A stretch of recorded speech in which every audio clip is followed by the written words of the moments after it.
محمد مطیع اللہ صاحب لکھتے ہیں کہ غیر رمضان میں وطر کی جماعت نہیں ہوتی، لیکن ماہ رمضان میں وطر کی جماعت کیوں ہوتی ہے، اس کی کیا وجہ ہے؟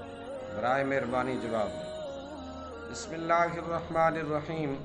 الجواب بعون الملک الوہاب، اللہم ہدایت الحق والصواب۔ محترم، وطر کی نماز جماعت سے رمضان شریف میں تراویح کی اتباع میں پڑھی جاتی ہے، کیونکہ تراویح جماعت سے ہوتی ہے، اس لیے وطر بھی جماعت سے پڑھی جائے گی اور یہی افضل ہے۔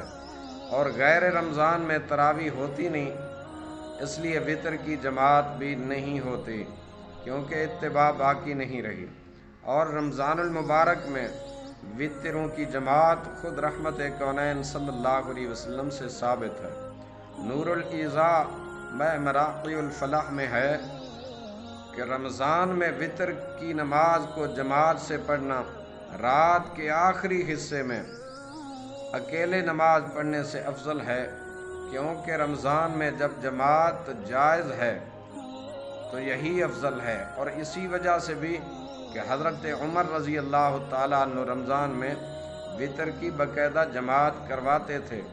فتح القدیر کے اندر یہ اشارہ بھی ہے کہ خود نبی کائنات صلی اللہ علیہ وآلہ وسلم ماہ رمضان میں آپ صلی اللہ علیہ وسلم نے صحابہ کرام کو با جماعت وطر پڑھائے۔